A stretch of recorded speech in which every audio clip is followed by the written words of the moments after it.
Good morning. Good morning, Ebun. Shawn, good morning, everybody.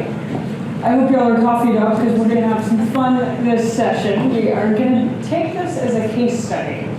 And as Margaret just said, look at this one specific program, which is doing some pretty amazing work, moving young adults from poverty to professional careers. Shawn and Ebun, welcome to you both. Let me start out just to give people a sense of the scale of the program, just a couple of numbers. The program was started in 2000, so 15 years ago. Since then, more than 13,000 young adults from all over have gone through the program. 85% of the graduates have gone on either to college or full-time employment, if you look at where they are 4 months after finishing. And the graduates earn an average of $32,000 a year, which is all the more impressive if you take into account some of the hardships that almost all of them have overcome to come into the program. Shawn, let me start with you. You're National Director for Growth and Impact. Walk us through a little bit just how the program works. We heard it's 6 months training, 6 months actual job internship work experience in that. Sure. So Europe is really a solutions provider. We're bilingual, we speak young adult, we speak employer. And we're essentially a bridge now working in 16 markets in the US. And what we're doing on a daily basis now in these 16 markets with extraordinarily talented young people like this national board sitting next to me, is we're providing young people with an opportunity to see what's possible in terms of their future. We find them through a very extensive admissions and outreach process, which after being in a community for about 18 months is almost entirely word of mouth through young people, what I call the women's network of moms, aunts, grandmas, and sisters in every single community to support our young people. And it's a rigorous process. About 1 in 4 young people who express interest get access to the program and are accepted. They spend 6 months in a very professional educational setting, both in sort of office settings now in 8 of our markets, and we're also now partnering with community colleges, and actually Europe is inside community colleges. And during that 6 months, we're focused on both professional and technical skills. It's a high support, high expectations program, which I'm sure we will tell you a little more about. And if students are successful, they earn an internship, another word for apprenticeship in this country, at a Fortune 1000 company. We partner with about 285 Fortune 1000 companies, including CVS Health and LinkedIn and other companies that we mentioned this morning. In that 6-month internship, students are essentially continuing their education and training. During that year-long process, they gain college credit through partnerships we have with community colleges in every single market. And at the end of that, they're in a very different position in terms of their experience, resume, and what the opportunity is. About 30% interns, there's a conversion rate of the companies that are interning actually hire them. 30% going on to the company. Going on to the exact company where they intern, but the market position the young person finds himself in is very different when they've gone through this year and have a different kind of support. All right, well, let me hold you on that, the first 6 months, that's the training. This is, and everyone, I'm going to bring you in here because you're the one who's actually done it. It's 6 months, you're in a classroom, it's like a full day in a classroom, and how does that part of the program unfold? Well, good morning. Yes, it's in a classroom. Yeah. And it's all day. So we have different classes that we switch out throughout the day. And then if we are successful, which we call it the L&D process. If we are, yes, if we are successful, then we want to go. Okay. And the program, the 6 months training, you get to choose, as I understand it, between some financial training or computer training? It's very different by market. It's really employer driven, so it really depends on where the opportunity is. We started with IT, and then our work in back office financial operations came from employer need. Current interesting adventures we're in the midst of are training for cybersecurity and other essentially market demands. So you're matching the training to what the partner companies are telling you? It's directly in response to what it is that employers need. Now, Ebun, how old were you when you entered the program? 22. And give us a sense of what was going on in your life that point. Where were you in life when you started? Okay, sure. Well, to back up a little bit, I had graduated high school. Okay. From high school, I went straight to college. Yeah. When I was in college, I got pregnant. So I decided to withdraw from online classes and drop out. In the process of me being pregnant, my mother, it was a toll that took like a toll on her. So, she lost her job. Not my money. No, you're fine. How am I doing this? She lost her job and so I decided to do retail. It's a tough time. You're trying to work, you're pregnant, and your mom's trying to help, and she was out of work as well. So I decided to do retail to bring something in Right. into the household. And then that's when I heard about Europe. My mother's friend, her son did Europe. So I did Europe, I applied and I got accepted. What was that like? What did you have to do to apply? You have to fill out a form, you have to go through the interview process. And then after the interview process, they will tell you whether you got admitted or not. And so while I was in the program, I was actually excited because I was still out of school. So when I heard that it was college credit included, and I was also getting paid, I decided to go. So I did really well, so I graduated from the program.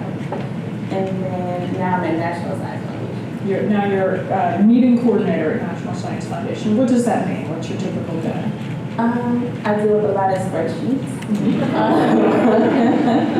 I deal with a lot of spreadsheets and meetings such as this one, so I'll just help plan it out. So helping set up if there are different people in the company, you need to have a meeting with others in the company or outside the company, help schedule that, book the rooms and get their schedules organized. It's interesting, listening to you talk about the application process of just going in for a job interview, because that's one of the things that, to me, is so interesting about this program. There are lots of programs that teach technical skills and how to deal with spreadsheets, for example. But part of what y'all teach are the social skills involved in getting a job and keeping a job. Shawn, talk a little bit about what the thinking is that goes into that. Well, I think what we know with the young adults we serve, who, by the way, to Susan's comments earlier about NEAT, N-E-A-T, this in the U.S. we have rebranded this population as opportunity youth, historically known in the U.S. as disconnected youth, as if it was a choice they made. Opportunity youth, for a variety of reasons, seems to be a better descriptor of who they are.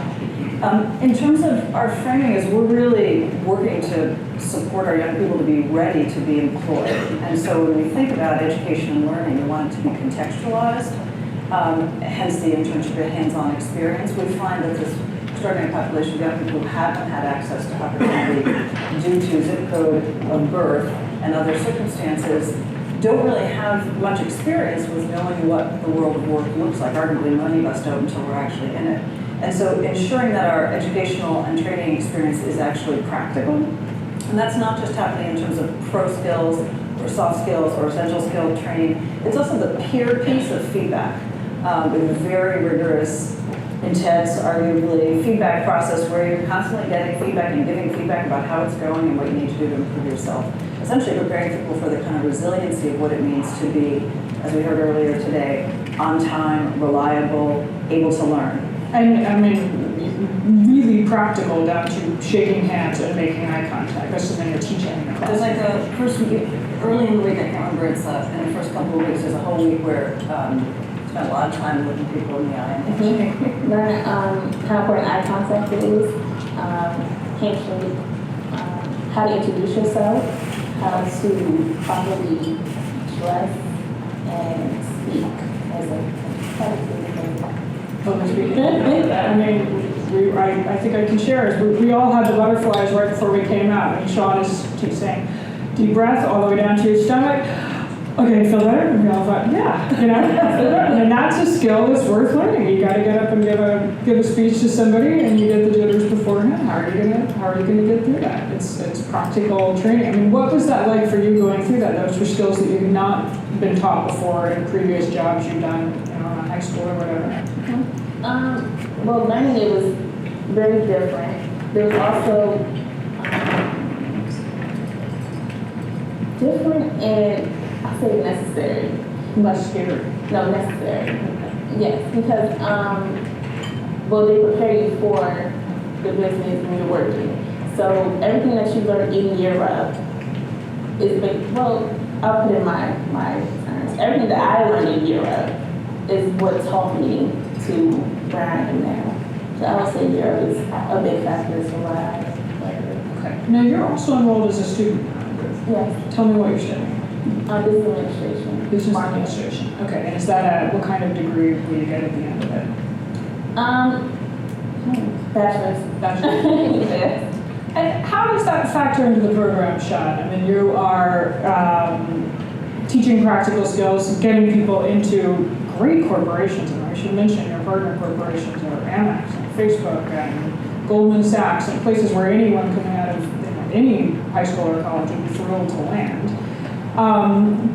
But talk about the college piece of this and how that all fits. Sure. So I think we have an assumption that we've been working on in the U.S. that's a really false one, which is the assumption, it's sort of, and we're currently driving from what I think of as the rearview mirror. We've had an assumption if you get to X, then Y will happen. So we've assumed a high school diploma will lead to a college degree, will lead to a job, will lead to a career pathway, will lead to market attachment. And that's just no longer true, frankly, for even halves in this country. And what we found with Opportunity Youth, working with them, the whole idea of that linearity is a non-starter. It's not a contextualized experience. It's not what most of our young people have grown up and survived and know.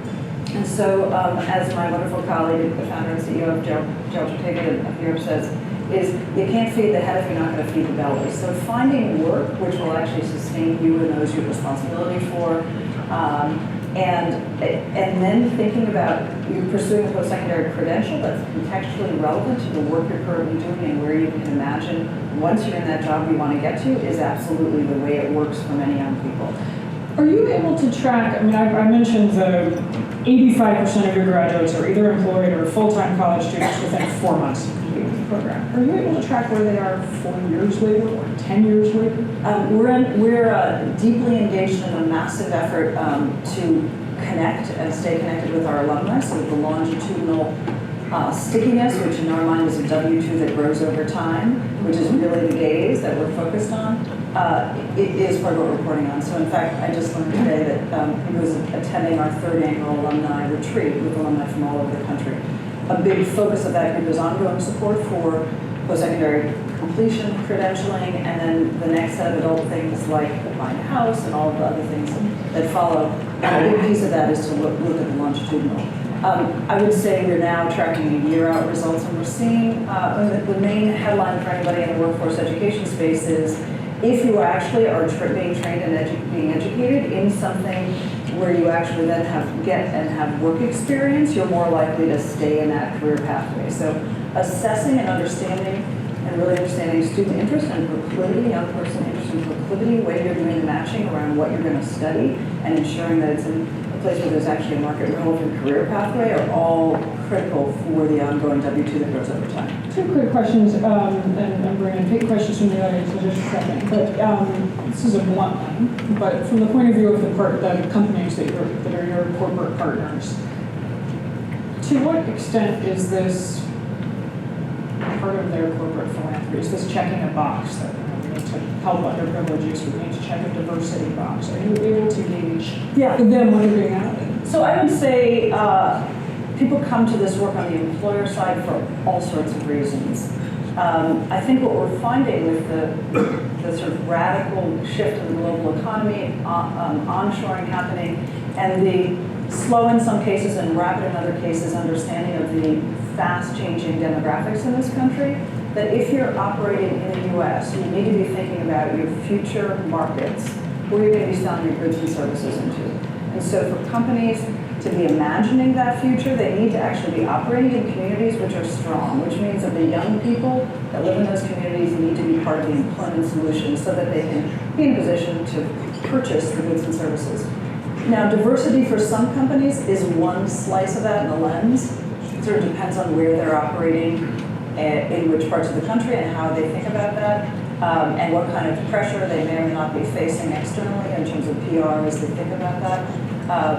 But increasingly, I would say this is becoming a line-focused, strategic idea about seeing anew a pipeline of talent that you didn't see for middle-skill jobs that's going to be part of your competitive advantage.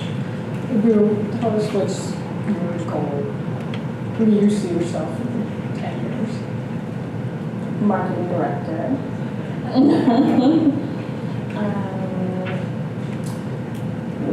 do you guys? Dream big. Marketing director. So you like the marketing aspect? Yes, doing something with Europe. What's your with travel? I have to do something. Why? Because they help me. It's the reason why I'm here. Yeah. So I have to do something. And when you look at, you've been in your job now how long? Just started February. Just started in February. Are there things you didn't know when you started? I mean, obviously there are things you didn't know, but things that you wish you had that would have prepared you to move into that? No. No? You got what you needed from the program, that's so. Yeah, I got everything. And because, I mean, they're very, like, they make sure that you're successful, which is the number one thing. So, and they take their time, they're very patient with all the adults that are in the program. So I know everything. Questions?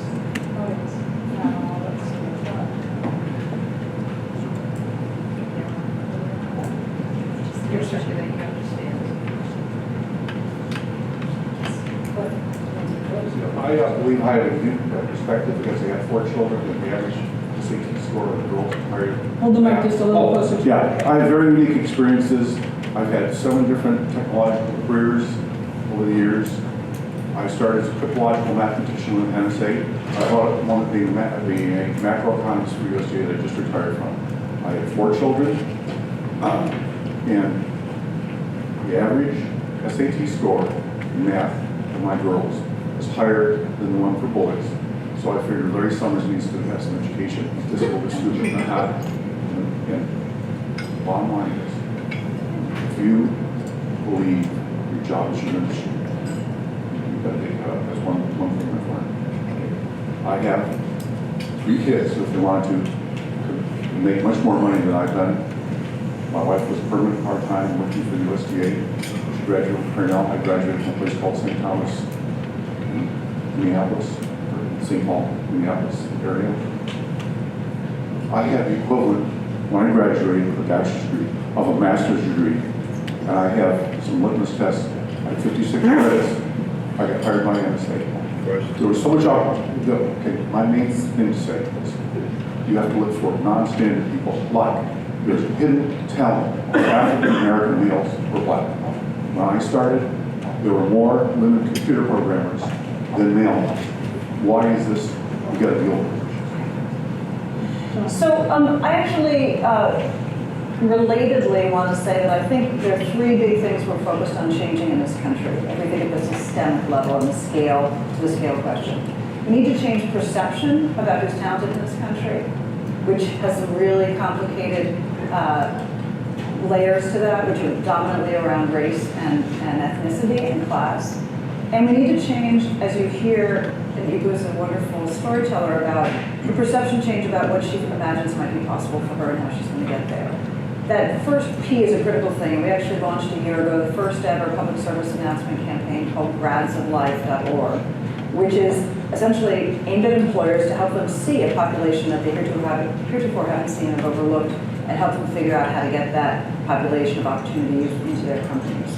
The second is this practice change, which really goes to where employers, and David talked about this, where employers seek talent, and then the processes by which they go in finding them and bringing them in. So we've had, again, these set of proxies, a college degree, coming from X institutions that have made assumptions about competencies that we need in the workforce, which arguably for many employers is part of why we have this gap. So there's a revolution happening now around how we're going to be able to assess what it is that people know, have proclivities to do, and are going to be like in the workplace.